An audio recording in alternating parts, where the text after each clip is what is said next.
friends. Welcome to another episode of the 10 Laws Podcast with East Forest. I'm Mr. Forrest.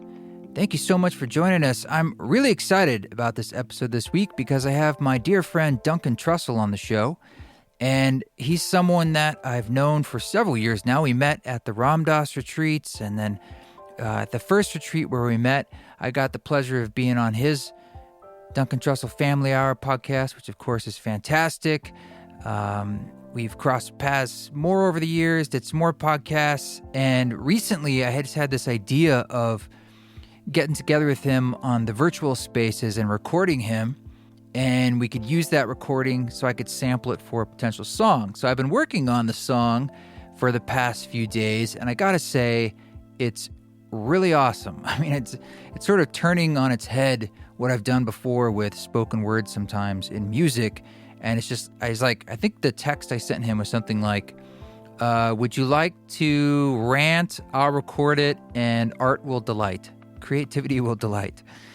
And it's delighting. It's delightful. I find him to be delightful. More than anything, he makes me laugh, and I cry. I cry because I'm laughing so hard, whether I'm on his show or in this instance, whereas we were blessed enough to get him on this show. So in essence, we did that recording, and it was awesome. And then I was like, he's like, do whatever you want with it. So I was like, well, let's also put it out as a podcast because I want you to enjoy it.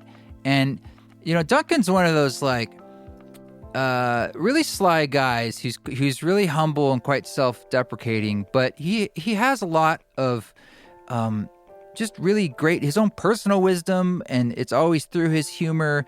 And I always found that in private moments, he really makes me think a lot. And in this podcast, when I was culling through it to see about, you know, what I might want to sample here and there, there was a really beautiful sort of through line that I was able to make that, of course, was hilarious as we go. So I know you will find it too to be just as funny and just as touching. So thank you so much, Duncan, for coming on the show. It's great to see you, bud. I miss you. It's been, you know, COVID did not help with our sort of semi-regular trips out to Maui to hang out. So we've got to make it happen. And it was a joy to be able to connect in this way. And I just want to say that there are a few new live dates coming out. So we just added the European tour in November. We're about to announce some touring in the United States in the fall as well. Really the best way to find out about that, and in a geolocated way, is to join our mailing list at eastforest.org. Of course, social media works too. We post things there about live dates and retreats and things like that. It's just East Forest on Instagram and East Forest Music on the other platforms. We had a great time, Rada and I, doing the retreat at Esalen. We're going to be leading another retreat there, most likely December 9th through 12th. And I think the signups for that will open really soon. So there's a little wait list over at eastforest.org as well, just for like when we'll let you know when that's popping up. But I will be, speaking of Ram Dass, August, late August, I think it's around the 25th of August, we're going to be down there at the Ram Dass retreat, which is going to be awesome. Bob Thurman, Krishna Das, both have been on this show. If you didn't hear those episodes, go back in time. These are all evergreen podcasts, so whatever's there in the catalog, as it were, of this show, it's still valid for hearing at any time. And if you haven't, I mean, both those guys are awesome. Spring Washam will be there. She's also been on the show. Of course, Rahu Marcus. So all these, everyone's in the family, as it were. But I'll be at the Arkadia Festival this weekend in Las Vegas for Aubrey Marcus. And just really gearing up for some of these shows in the fall, some of these bigger tours that we're just about to announce, and lots of new recordings. So thank you so much for coming out to the shows when you can. And lastly, I just want to say thank you to everyone on our Patreon. It's a wonderful way to support this podcast. And I do like I just shared a demo on there today, something that I sort of recorded while I was rehearsing. I don't have another way to release that or really share it with the world. So it's a great place to share unreleased private little things like that. But we also do the monthly Zoom Council. That's like a chance for us to gather as a group monthly. We have sort of a sharing circle and a shared witness, but then I also get to do a live streamed musical meditation in real time with everyone. More than anything, it's just been a cool opportunity to get to know y'all, and it's been a really nice like group that we've been tracking each other for a while now. So I did want to say just thanks to the folks who did just sign up, Linda and Brian. Thank you so much for signing up. And I just did that solstice like all council. So everyone who was on the Patreon that we call the council, everyone was invited to that Zoom council on any tier. So fun things going over there. I just want to say thanks to everyone who is part of that and helps support the East Forest Project and all the things we do. That's patreon.com/East Forest. Well, no more blabbing because I have my dear friend Duncan Trussell here, and he is far, far, far funnier than I am. So get ready to wet your eyes from the laughter. Here it is, Duncan Trussell. So you once told me, this is many years ago, we were standing on the streets of Hollywood. Okay. And one phrase you said stuck in my mind. And you were saying, what if the next Messiah is a meme? And tell me more if your thoughts have evolved on that. But do you think the next Messiah could be a meme? Well, I mean, yeah. I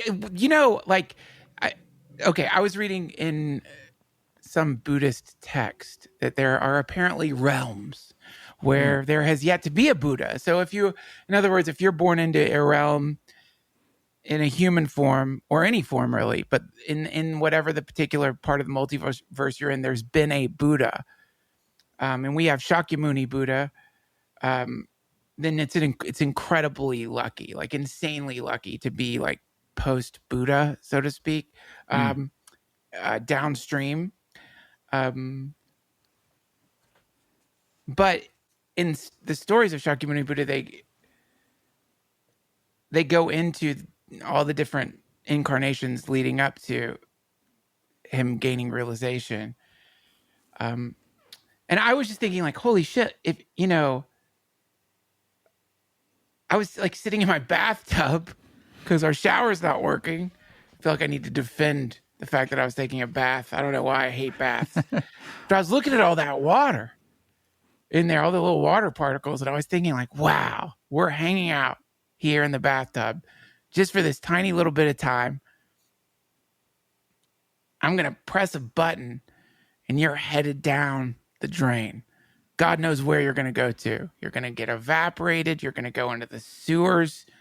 You're going to go on the floor. A little bit of you is going to drip on the floor.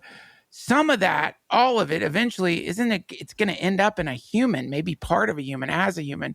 And then I was thinking, my God, you might end up is a tiny little water particle inside the next Messiah, the next Buddha, the next awakened being. So I think the meme idea, do I think like, will an actual meme be a Buddha? Can a Buddha be a meme? I don't know. But I think that every little drop of novelty and data that comes from an intention of helping could, in the same way that the water particles might end up becoming part of a Buddha, then all those little memes and all the little aspects of whatever it is floating around are probably eventually going to coalesce into something so remarkable that people would call it a Buddha. That's, was Thich Nhat Hanh the next Buddha, the Sangha, the community? I mean, that's almost like the idea if we have an internet or a meme that like, it's almost like the next Messiah is essentially these amalgamation of all information or constituent parts, or it has to be like, it's bigger than an individual. Yeah, I love that idea. Decentralization is so wonderful and important. And whatever the thing may be, I imagine it's so far outside of what you could even imagine that, but it's fun to think about, isn't it? It's fun to think about. No one ever talks about the Buddha's grandmother. Would the Buddha be tweeting if the Buddha was around, Yeah, I mean, I would assume so, right? Like, why not? Yeah. It seems like he was using the all the technologies available to him when he gained realization as a method of communication to beings about what he had discovered. So, yeah, I imagine that it wouldn't be, I doubt that he wouldn't use Twitter. Well, that actually answers sort of your question. It's like, yeah, if the Buddha was around, of course, if he's using modern tools and technology, then perhaps it would be a mechanism of that technology itself, or maybe it's already happening. Maybe the Messiah, or it's some kind of happening that where it's right in front of our eyes, in a sense, hidden in this sea of information, in a way. I think that's the other cool thing about this line of thinking is, at least personally, that you could accidentally make the assumption that the work is done, so to speak. There was a Buddha. The Buddha is no longer with us in physical form. There's a world religion called Buddhism. Yeah. As though it had somehow like peaked or something like that, when it's very possible that we're in the initial unfolding of the Dharma, or the turning of the wheel. It's some even advanced place, because the Four Noble Truths really, there's lots of people who don't even know what they are on the planet right now. There's lots of people who have no idea, who think the Buddha is like this fat thing you see in restaurants, in gardens. He's a statue in gardens. Like, yeah, exactly. Or if you're like trying to buy a house in LA, every fucking house they throw a Buddha on the wall. I don't know what that is. It costs more money, that's for sure. It does. Drives up the cost. Well, then, speaking of like modern tools, then like let's talk about like music and what you can do these days, like on a laptop or podcast, or all the things we can make creatively. Maybe like just riffing on this continual theme of Messiah, or a new like awakening. Maybe it's through like creativity, and it being so. I mean, what we're doing right now is a sort of like joint collaborative thing over technology that then morphs into another form, like music. Yeah, and it's like we're in this mashup period where like all creative forms just kind of get blended into one sandwich. And I'll riff this into what I was going to ask you. So I had this thought that comedians serve this role in modern society as shamans, because they're like these tricksters that are super popular right now and have a lot of power, and there's so many of them, but they're actually quite subversive and like showing the mirror to us of so many things, which they've always done. But like, what do you think about the comedian as a shaman today? Okay. I don't know if you saw Norm Macdonald's new special. I did see some of that. Yeah. Did you see the thing where he said he hates or maybe it was an interview. He's just talking about how he hates the term comedian philosopher because he feels horrible for the philosophers in the world be like, because like we're, I think here's what's real. One of the qualities of a fool, which comedians are, is that we will take on pretty much any role you assign to us, no matter how lofty. In fact, the more lofty, the better, which is why you will see this thing happen with comedians, where all of a sudden they've gone from being funny people to it appears that they have like a really intense agenda to transform the planet for the better, which isn't a bad thing necessarily, but all of a sudden you realize that they've fallen into a classic trap, which is somebody, God forbid you call a comedian a philosopher. It'll go straight to their head, and then they'll start thinking they're a philosopher. Next thing you know, they're acting like they think they're a philosopher. They act like a philosopher. This is just a part of being a fool. Same with shaman, I would say. You tell a comedian they're a fucking shaman.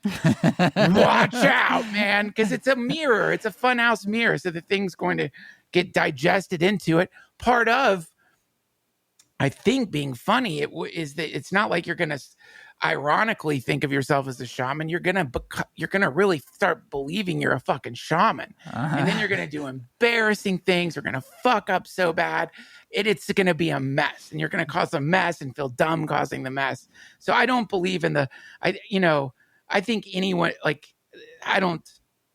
I think comedians, there is a mystical aspect to like comedy and the way that it's sort of funhouse mirrors whatever default reality is in certain ways that can be quite liberating if you're really stuck in default reality. But what I love about the great tricksters in like mythology, like Loki, Coyote, they're not doing it because they're trying to help. It just accidentally turns out that it helps. They don't mean, they're not like, I'm going to be a vehicle for the divine. Usually they're like doing something really quite nefarious, selfish, ridiculous, but then somehow from the grace of the divine, that insanity, actually, you realize that chaos was a very important part of the recipe for what was coming next, for the good thing that was just around the corner. You couldn't have gotten there without the chaos. You couldn't have gotten there without a fool being part of it. That's why the tarot card, the major arcana, it starts with a fool. To me, that is the perfect embodiment of every comedian I've ever met, which is they're walking off a fucking cliff in the Rider-Waite fool, walking off a cliff, wearing ridiculous clothes, little dog at their feet, looking up so that they don't see that they're about to go toppling down. They've got a tiny, stupid knapsack on a stick, surely not enough to survive whatever dumb journey they're on. They've just thrown it all together, not thinking about anything, put on their what they thought was their best clothes, got their dog there, right off a fucking cliff. Right off a cliff. And they were probably thinking, I'm a shaman. I'm going to go on my shaman journey. I'm going to go teach people. I'm a philosopher. And then, you fall off a cliff. And that's the beginning of the journey. They're vehicles for something else. Let's not, the cosmic joke, right? Let's say that's part of the design of all that is. So in some ways, like we're all just vehicles for something bigger. Like all creativity, whatever the hell we make, I just feel we're more responsible and can be proud of like, hey, I have the will to try, or I sat down and started typing on the keys, whatever the hell comes through. I don't know. That's all it is. It's the muse. But like with that in mind, there does seem to be this cosmic joke. What do you have to say about that? What does that mean to you that does seem to be embedded into this vast, infinite consciousness and wisdom? Perfection is that trickster and that absurdity. Yeah. Well, I mean, weirdness. I can remember when I was a kid, an adult would tell you a ghost story. Now, the ghost story would probably not, like, if we heard it now, it wouldn't be scary. But as a kid, it's easy to get scared. My children, they like, I played, well, it is kind of terrifying. I was playing Elden Ring for like 2 seconds in front of my youngest child, and he just immediately started crying, looking at that world. It's so depressing. And he's just like, what is that? Crying. But the cosmic giggle thing, or the cosmic joke, or all that, I think a compassionate parent should be willing to, when a kid's old enough, tell a ghost story to your kid. It's fun to be scared. But if you're a really good storyteller, you can twinkle, you can wink, you can make something funny happen in a story, or you can look at the scared person in a way that doesn't necessarily take away the horror of whatever story you're telling, but reminds them this is just a story. Everything's fine.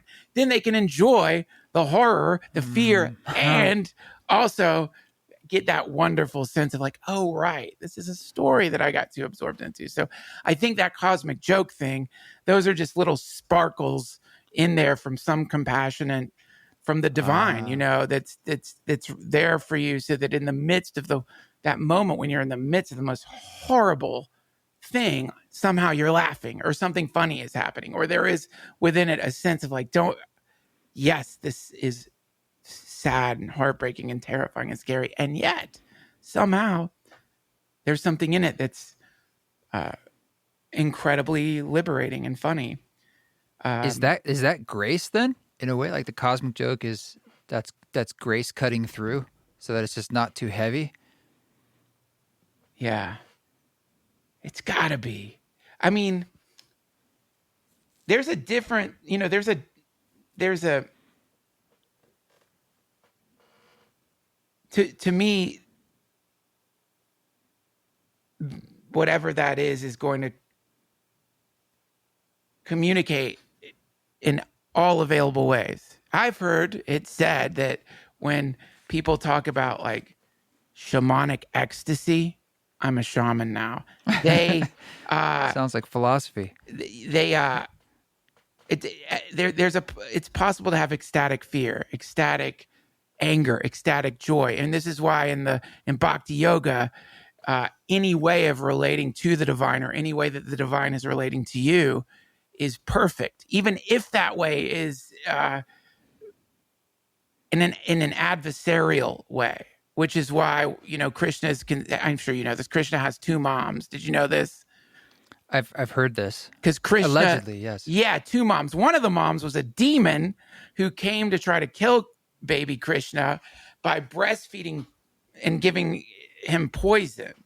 And so he sucks all of the poison milk out of the demon, killing the demon, essentially just sucking like a spider, like sucking all the demonic juice out of this being that came to destroy him. And that mother is worshipped and is considered to be awakened because that being was annihilated by God. So in that, if you are so angry at the divine that you're singularly focused on hating God or hating the divine or hating it, because the thing that you're hating is the source of all intelligence and love and joy and pleasure in the world, that even though the connection is one of hate, the thing you're connecting to over time will gradually begin to fill you up with love, so that there's no difference. As long as you're connecting with the supreme identity, you're going to transform. You're going to wake up. So I think that's really quite beautiful. And so maybe that's what the cosmic giggle is. Maybe that cosmic joke is just one of the many facets of this divine thing, the source of all intelligence. One of the ways it shows up is from that very hilarious facet of reality. It is strange though that we take humor for granted. We take even things like music for granted. And when you try and step back from it, you're like, I'm glad we have them. It's the same way like we enjoy looking at flowers. We find them beautiful, but it's a bit interesting that like we have these things like music or we have jokes. Yeah. Like it's very difficult to even describe like what a joke or humor even is. Yet it's so fundamental to like the human experience. And there must, like you said, when you think about all that is, of course it's going to have everything. But it's interesting even at all that everything includes jokes or like beautiful music, like chords and rhythms can make you feel all sorts of things. It's just weird. That's all. I think it's beautiful, but like, you play that to a fly or a deer or something, and to them it's nothing. It resonates with us for some particular reason. And like music, for instance, is like just math and stuff. That's embedded into like the structure of the universe. You see it everywhere in a sense. Yeah. Humor, I don't know. Is there humor in the shape of a galaxy? Maybe, probably, but we haven't yet to like understand that. It's weird. Yeah, well, I think the setup's too fucking long for whatever that joke is, man. You're going to have to live longer than 80 years if you want to get to the punchline of a galaxy. Yeah. Good. Well, this is a bit of a side thing on music. I started thinking about like what music is and how strange it is. And I started thinking about alien communication and what if they were doing it in such a way that was so creative and sly that music itself is like a communication through other entities or intelligences working through humans, or maybe what if that's what creativity is? Yeah. I've heard things that like math itself is an alien life form. I don't know if you've heard that before, but that math is an alien life form that shows up as math. I think that it could be.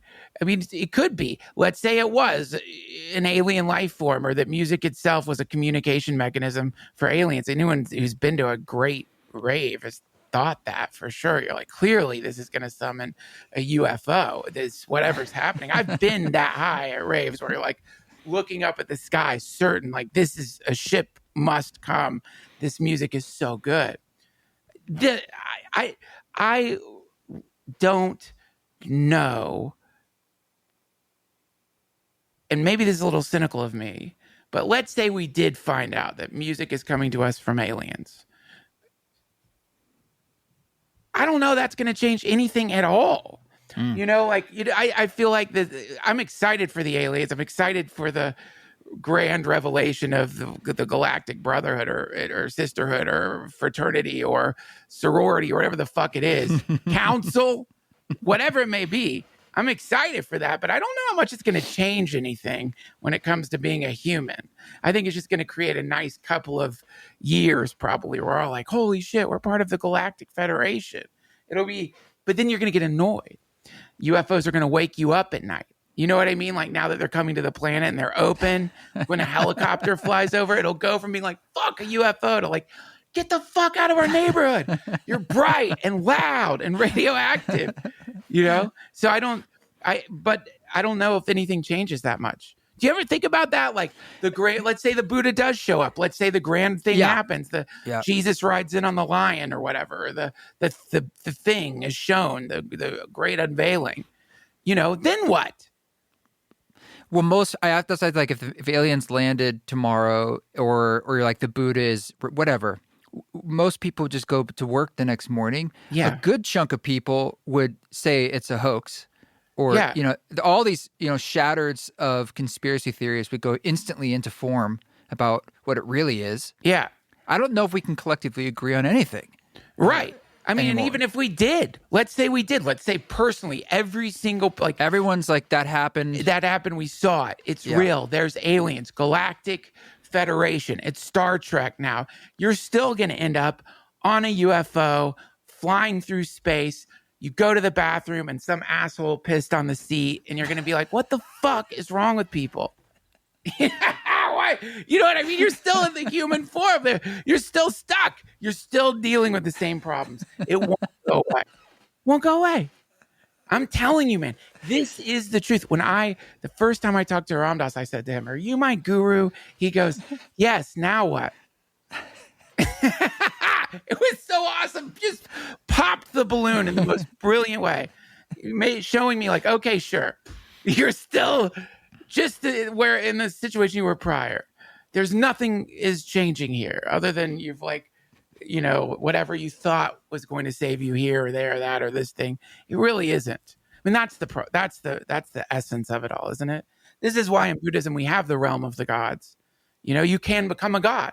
You do enough good work in this incarnation and give and give and give and give. There is a very real possibility you could, incarnate as a god and like have all the answers you're looking for and be the thing that sends the music into the minds of human beings when they feel inspired or whatever it may be. But still, you are dealing with the same problem. You're still going to eventually, via whatever decisions you make, go from the realm of the gods to the realm of the jealous gods. Suddenly, you're fucking Johnny Depp and you're sitting in front of a camera, like with all of your secrets being exposed in front of the world. You know what I mean? You're no longer beautiful fucking Johnny Depp. You're like aging Johnny Depp, and everyone knows you were like in a relationship with someone who's shit in your bed. You know what I mean? And then gradually you're gonna like that's just the natural cycle of things. So yes, though I do think it's fun to contemplate all the possible miraculous wonders out there. I'm not convinced that any of it is going to change anything. Well, I like this great now what.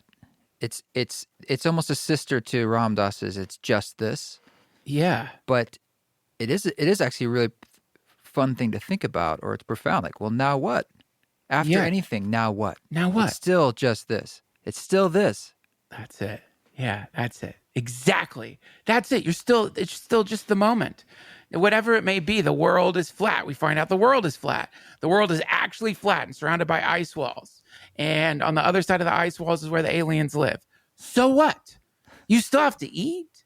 You still have to figure out a way to get food into your stomach and find shelter. And you still have to have all the same stuff that you're dealing with. Meaning to me, that's the liberating. That's where the liberation is because you begin to realize we're kind of in a neutral universe. My meditation teacher, David Nickturn, when we first started working together, and I couldn't meditate, man. I remember saying to him, if I sit for more than like 5 minutes, it feels like I'm on fire. And he goes, wow. Just so you know, that's it. That's in you. That's not the meditation that's doing it. That's in you. You're experiencing your own suffering, you know? So that's, I think, the issue of suffering cannot truly be mitigated by fabulous external circumstances. That we might get to distract ourselves in magnificent ways that our culture can't even possibly predict. That might be around the corner. Or as Terence McKenna says, the amount of time between what you can think and what comes into the world will eventually be 0 seconds, just instantaneous manifestation, anything you want. But still. That would actually probably be a lot of suffering. You know? Yeah. Everyone would get a great teaching. I mean, I think it would be incredible teaching because, you can listen to any asshole who's got, enough food and a house and is doing great tell you, this stuff doesn't seem to be making me happy, but you can't get medicine for your kids, pay your rent. You're not sleeping at night because you're so stressed out. It's like, fuck you. If I had these things, I would be more peaceful than I am now. So you can't really answer the question until you get it for yourself. And then when you start getting it, you realize, oh my God, how am I more stressed out? How am I more freaked out than I was before I had any of this stuff? It seems to actually not be making me more peaceful. It's having the opposite effect.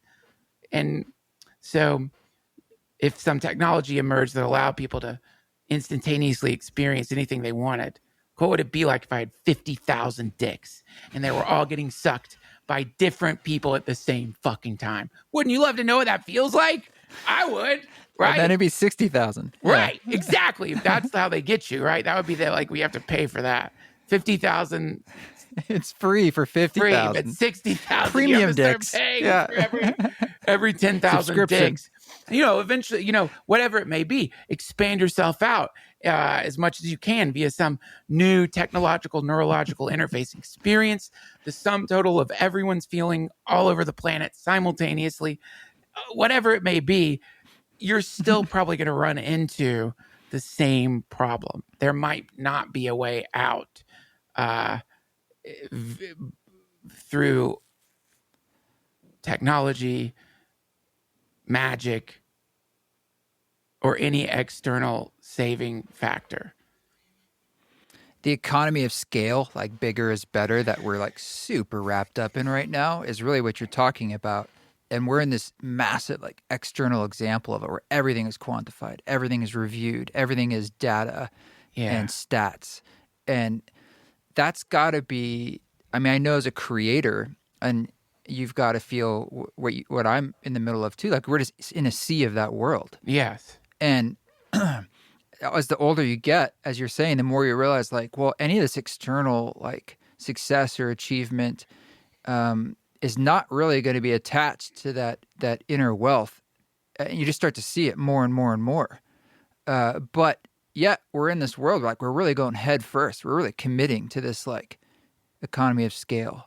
Bigger is better. Yeah.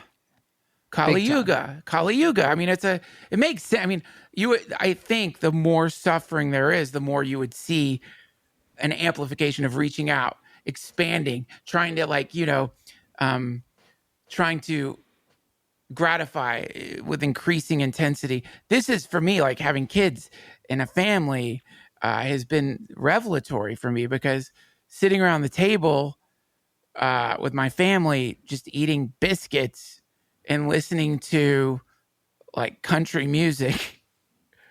We're in the South. I have experienced the highest states of ecstasy and connection with the divine than any of the crazy things that I have done as I've attempted to gratify my senses, And so this is, I like the what do they call it? The Sanatan Dharma, the eternal path. It's very simple. Like Neem Karoli Baba was a family guru. He was always telling people, get married, go and like have a family. Or if you were having problems with your mom or your brother or your sister or whatever, he would send you away to make that work. I've listened to some wonderful conversation he was having with a family.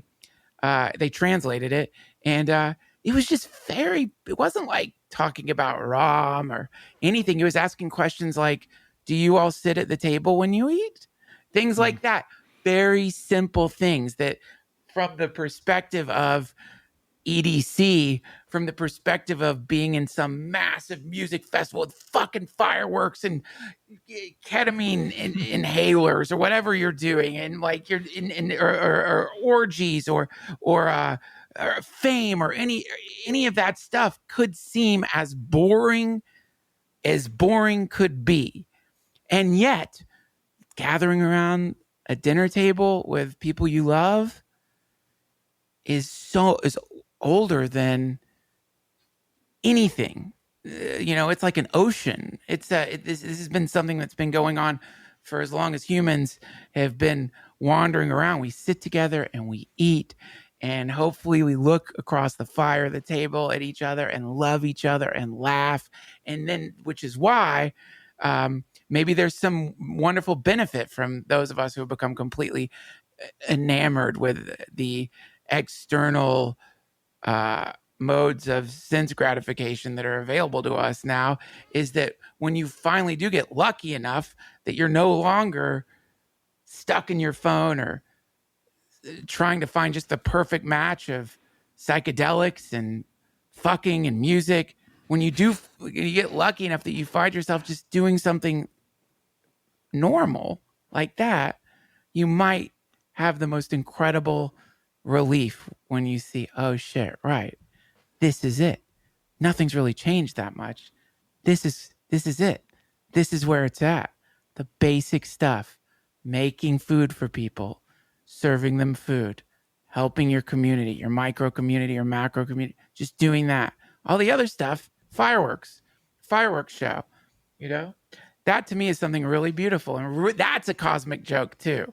That's something that will never stop being funny for me, is that sitting around with my family, eating, cooking for my kids, living a life that prior to having it, I always thought is like almost like abject failure, happens to be the most incredible spiritual experience I've ever had in my life. So to me, there's something really funny about that. I mean, just because I'm a fool. It's not like that's news. That's what you read, and Srila Prabhupada talks about it. Everyone talks about it. But it's like you don't want it to be true early in your life. You don't want it to be true. No, man. But then when the truth becomes real to you, it's just like dying into the like you said, the bliss. It's like, fuck. It's always been here, and it's right here, and like it's almost like the family is the core class of the human curriculum in a sense. And we knew it, but we're like, no, it's got to be fame, or it's got to be the money, or the amazing experience, Threesomes. Yeah. Truly. I thought that. You would think that, but you think things like that. You're like, that's the answer. Threesomes. That'll do it. That'll do it. It'll be threesomes. That's what's missing from my life. Well, then you want like a sixsome or something. You know what I mean? That's not enough. Next thing you know, you've got a fucking neural implant from Elon Musk and you're experiencing what it's like to have 50,000 dicks getting sucked by black holes. And you're like, this isn't enough. These black holes actually are not very good at giving blowjobs. It's too strong. Too strong. Hey, I can't get out. I can't get out. Yeah. There's no escape though, man. Once you go past the event horizon of the blowjob with the black hole, it's matter over. of time. Matter of time. Let me tell you, man, it's a matter of time. When I was a kid, I didn't put my cock in a vacuum cleaner? In a black hole. If I was a god, I would put my matter of time. If you're a god, you're gonna eventually be like, wonder what happens if you put your dick in one of those things. You cease to exist. No. All of that work to become a god. It's over. You're gone. No, that's the trick. You put your dick in a black hole as a god, it sucks you in and blows you out some other side as a big bang, and that's probably what we all are. We're the shattered fragments of a god that stuck its dick in a black hole. That's all of everything that we are. That's the cosmic joke. That's it right there. All creation comes from yearning for a threesome. Yeah, truly. Oh, God. Well, going back to family. Yes. From cosmic blowjobs. Thanks for helping me write it. You should definitely keep that bit, man. Definitely go. I'm writing it down. God's putting just dick doing visual aids in just black hole. The problem, this is like when you're a comedian, you find these scraps of paper around, and you're like, "What the fuck did I write that down for?" Where's the angle on that? Well, when you're being a father now, you got 2 kids. Yes. And one of them you named after East Forest, which I think is really sweet. Oh, yeah. I appreciate that. And, of course. But some people don't want to have kids because they don't feel hopeful. Yes. About living, really. Yeah. I mean, to be honest, or the world. Let's just say the world, to stay in the world. Sure. It takes a brave soul to be alive today. And are you feeling hopeful, or like, in these moments of just like quiescence and everything's beautiful and the simplicity of it, what will you say as they get older, or what do you say, or how do you feel about, bringing more life and being alive as a kid and growing up today? Yeah. Well, I don't think the way out is to pretend things aren't terrible. There's all kinds of tricks to try to make yourself, feel like things aren't scary. Things are scary. Things are scary right now. Yeah. And, but I'm pretty sure things are always scary on this planet. Like, I think that's a quality of existing on the planet. At least anytime that's why I love watching documentaries, about, historical documentaries, just looking at the various periods we've gone through. And I feel like what happened is we had a kind of a good run from like starting in the post Vietnam. We had a really good run, man. Like we had the 80s and what was going on there? People were just mad at Reagan, right? Like that was pretty much it. Cocaine. Yeah. Everyone's doing. We had MTV synthesizers. Then the 90s were fucking cool. People were starting to get grumpy. Bill Clinton. What he's put his, internet. He fucked some intern or something, and so I think we had a good run. And then from that, there was people started having this idea about the world that didn't quite match the way things tend to be in the world, which is they just aren't. Things here are chaotic and crazy, and there's always wars, and there's always famine, and there's always inequity, and there's always tyrannical sociopaths who just want more and more power. Maybe the difference now is that we instantaneously hear about these things.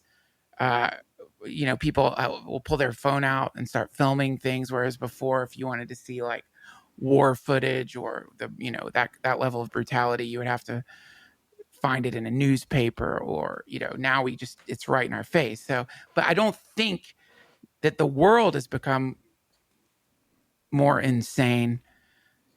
I just think our ability to instantaneously see what happens when humans live together is become really powerful. I mean, what's that? There's those things called meerkats, and one of them What's that? sits Meerkat Manor. You ever see that show? No. It's hilarious. These meerkats, they have a community, they have leaders, they have drama, they're assholes to each other. But one of them has to look out from the top of their little meerkat mound out into the world, and it's like a guard. And if there's a hawk, it like shitters or whatever, and they all run underground. So if that poor fucking meerkat had the internet and could see not just the hawks they had to worry about, but all the other hawks eating all the meerkats who weren't looking, or just was able to see the sum total of all hawks, it would be incredibly stressful for that fucking thing. So a human right now, we are psychologically tangling with predators that we're never going to see. Like people are really freaked out because this is happening over there, that's happening over there. But statistically, probability wise, the odds are you're probably gonna have a heart attack at some point. I mean, that's just the way people die. You're gonna have a stroke or a heart attack. You could look at the leading causes of death. And even if part of the stuff we have to be worried about, I mean, it's not like there isn't the possibility that some lunatic kid's going to shoot you. It's there. It's just the odds are it's not going to be a lunatic kid. It's going to be your girlfriend. You know what I mean? It's going to be someone you, around depressed. you. It's going to be you turning the gun on yourself. Anyway, my point is, I think that if you let the vile amygdala inflaming output of the media control your reproductive patterns, then you are making a terrible mistake. That's not a reason to not have kids. Being worried about climate change and the world falling apart and all that stuff, to me, is not the reason to not have kids. The reason to not have kids is because you're not done fucking lots of people. You're not done getting high all the time. You're not done with your like party karma. And that's a fun place to be. And if there's a part of you that's like, no, I just want my freedom. I don't want to like have to wake up in the morning I don't want to have a human alarm clock that I fall in love with, that I have to feed. I don't want to get slapped by a tiny little hand that I just brought milk to. I don't want that. I want to have fun and be in the world and be able to go to Tulum whenever I fucking want. Toss the salads of cam girls. You know what I mean? If that's what you want, then you should do that. Don't have kids. For God's sake, don't have kids. But if there's a part of you that has this sense of like, I'm ready to start a family, don't let fucking Sean Hannity scare you away from having kids, or Rachel Maddow, or whoever the fuck. I mean, what's the worst thing that could happen? Nuclear holocaust? You all get evaporated together? So what? It's not that big a deal. It'll happen quick. I'm not an antinatalist. I know that's popular right now, and I get it, but I think it's okay I think you should. I think it's there's something really quite beautiful, but only if you want to do it. Don't some people they think that they have kids because they can't sober up. You know that? Like some people have kids like they want to give birth to their AA sponsor. It's so sad. Or like they want the kid to be something that's going to change them. That's not a reason to have kids. Happens a lot. Yeah. So you find someone and then you'll know. You fall in love with them and you want to have kids, and then that's when you do it. But I guess about just trying to like make sense of the world and figure your own shit out and try to be a better person for yourself. I was hearing a connection there as we went through our little timeline of our good times until things started to go a little bit awry with too much information. Yeah.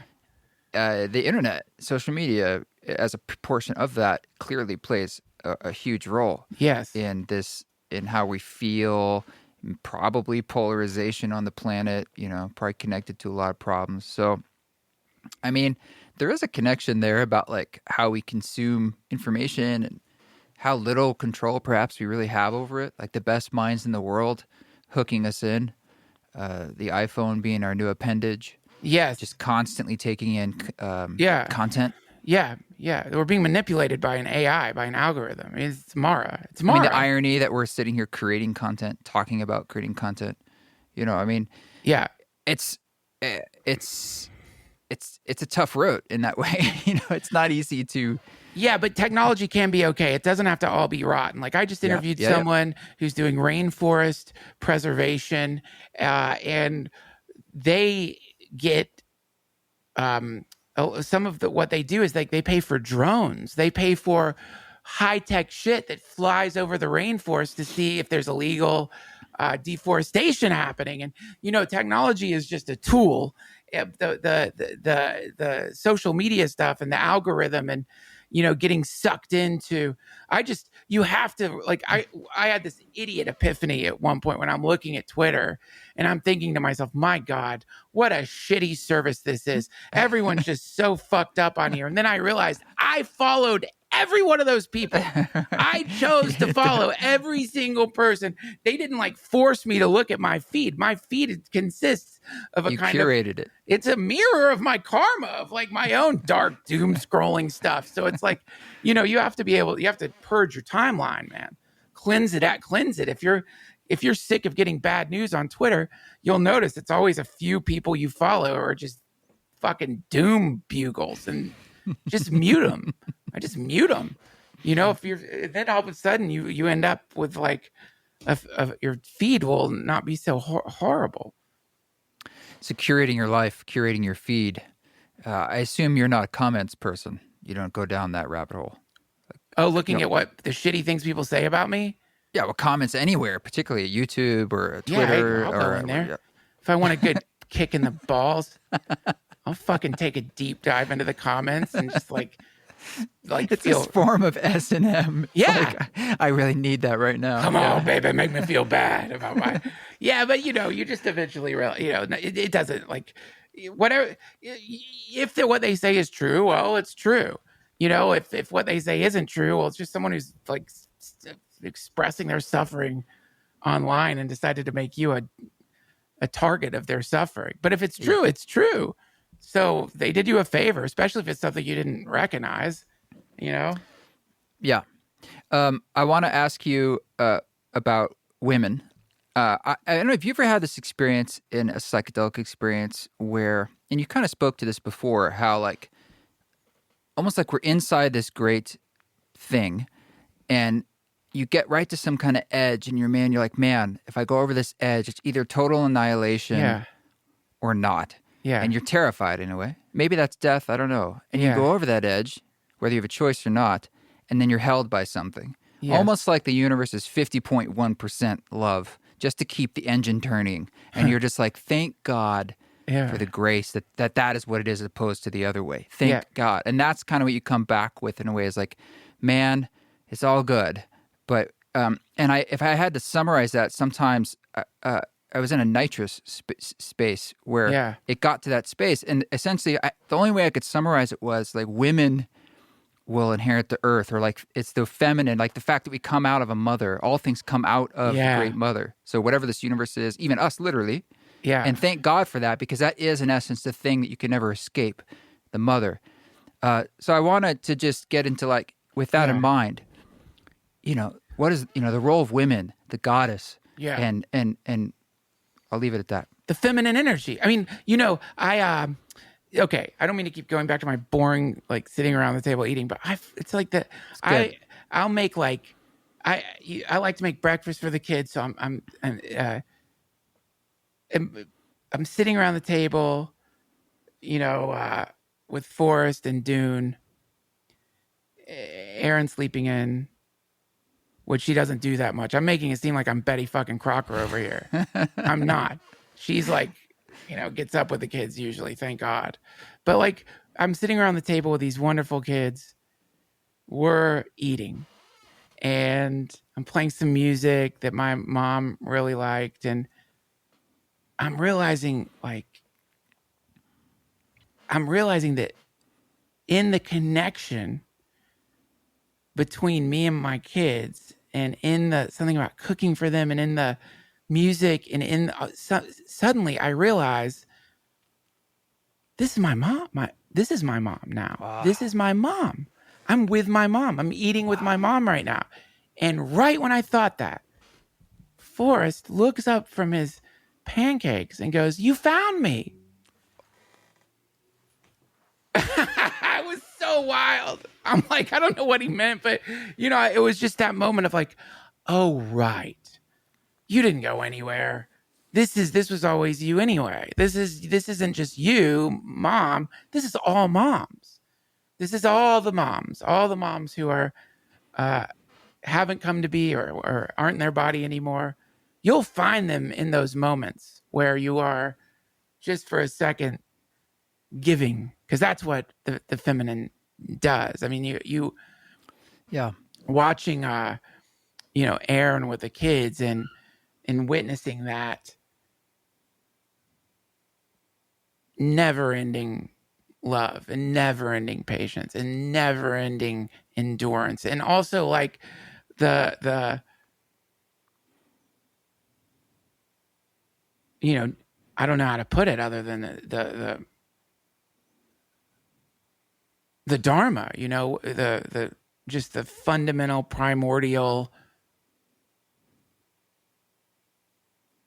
reality that there is in the universe a thing that we call mothers that will hold you when you're crying and love you, even though 10 minutes before you just like pinched their tits as hard as you could for no reason, or bit them on the boob, or like did anything like little kids might do out of an experiment, or just not knowing, or whatever.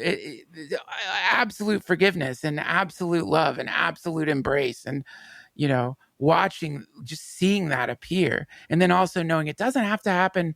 It's nice to have, as Annie Lamont put it, Jesus with skin on.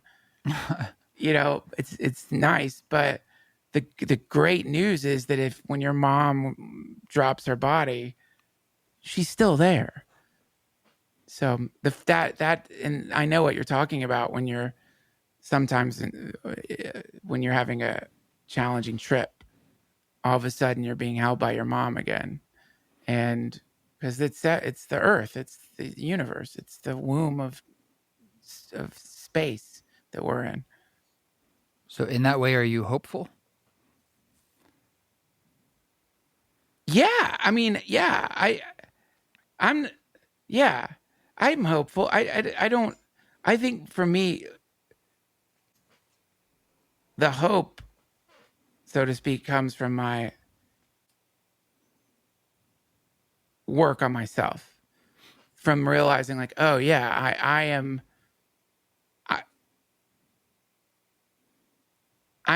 I don't have to react based on old karmic patterns that I learned from, my parents when they were going through rough times.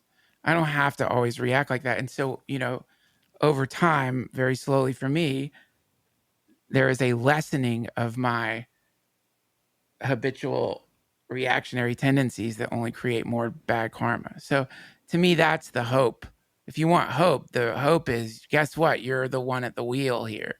You're the one who can help. You're the one who can get back on your meditation cushion, or, get back to your therapist, or get back to your exercise routine, or get back to all of the above. You're the one who can do that. That's the great hope.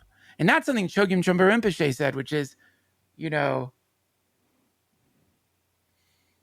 whatever the ism is that you're interested in or think might be the solution to the great problems of the world, communism, socialism, whatever it may be, even before attempting to enact that level of change in your community, try to find harmony in your house, in your home. Try to find peace in your home. And because that's where the real change will come from. He would often talk about how people go to work, they act one way, they get home, it's a whole different person. Now it's an angry person or a bitchy person or a, whatever it is, a self-absorbed person or something like that. So who's that person? What's going on there? Why is there a person who's like seemingly compassionate out in the world, but a person who, when they're at home, is, running amok? So having been that person, to me, the hope comes from realizing I don't have to be that person. I can be more patient, kinder, apologetic. I can get back to meditating. I don't have to be some raging out of control thing. That's where the hope is. It has to be. Otherwise you're fucked. Because if you're hoping the people around you are going to get better, woof. Well, it's like you said, the family being the crucible for the soul's work, but it's also the place of the richest gifts. Yeah. Yeah. Exactly. Yeah. And it doesn't have to be blood relatives or anything like that. It's your community. It's the people around you. It might be your cats. It might, who knows what it is. It might be your relationship with yourself. But that's the hope part. I mean, because let's imagine that it goes the opposite direction than everyone's saying. Let's imagine one of these fucking UFOs flies over the planet, cools it down to the right level, sucks all the carbon out of the atmosphere. Gives us more oil. They just shoot some oil in the ground. Puts some oil in the ground, whatever it may be, evaporates all the oligarchs and tyrants and fascists, whatever it may be. Let's imagine it happens that way. If you're still going to be angry and selfish and confused and scared. Exactly. So, but let's imagine it isn't that way. Let's imagine that things get worse. Chaos, collapse. You're still going to be of much greater benefit to the people around you if you've found a way to be peaceful and kind. When you're hiking down the post-apocalyptic highway, your fucking knapsack and your kids looking up. You know what I mean? Maybe don't look up. Maybe look into the moment now and help what's around you now, because then you'll be so helpful then. Either way, if you want to find a rudder for the ship that you're of your existence, of your incarnation, I think that rudder is exactly what Ram Dass said. We work on ourselves so we can help the people around us. That's the hope. That's the only hope. There's no other hope than that. Change is possible for the better. It doesn't always have to be it doesn't always have to be terrible.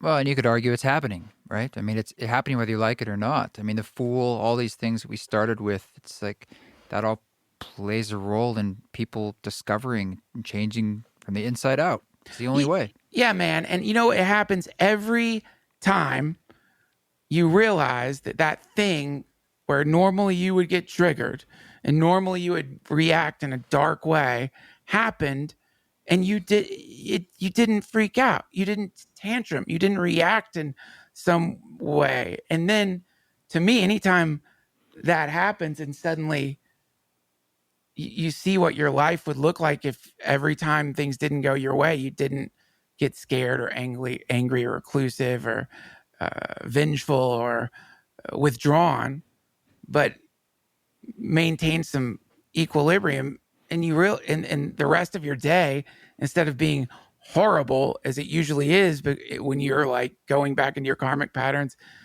is actually a great day. That's where things get super cool. That's where you really can imagine as above, so below. If it is possible that in my own personal experience of reality, via a calming down of my reactionary habits, suddenly I'm living in a completely new subjective universe. If that's possible subjectively for just me, then it is possible that it could happen for the entire planet, and that all the New Age people are actually not blowing smoke when they say things can actually, on a global scale, change for the better, and change in ways that are so astounding that all that's left to do is sing. All that's left to do is sing praises to the divine. That it is possible that we can all simultaneously have our breath taken away, not via Freshened. death, Yes. but from the awe of how a planet can actually shift consciousness and frequencies, give up all the old patterns of war, destruction, and aggression, and become something brand new. Ta-da. I love it, brother. Yeah. It's fun. Plenty to work with there. I love it. Great, man. I'm glad. Yeah. Great. I'm going to hit stop here because I just ran out of space. Oh my God. Thank you, Duncan, for chatting. I mean, it's it's awesome. Thank you. And as I said, I've been going through this recording the last few days, and I'm really looking forward to sharing with you the track that I put together with this. It's really something special. So that'll come out, in due time. So just keep track of us, and we'll share it with you along with lots of other music, including this song that you're hearing in the background, for instance. This is called Dissolving, and it's a collaboration I did with Superposition. This came out, a couple months ago, and we will keep the releases coming. I hope you're enjoying the Still Possible album, and I'm working on a little release called Headwaters that's going to be coming out in the coming months. I think that's next up on the docket. Thanks again to everyone on the Patreon, and thanks for everyone who comes to the live shows. Check us out, eastforest.org, patreon.com/eastforest. You guys keep walking your walk. Don't take any shit, but if you do, you know what to do. Do it with grace.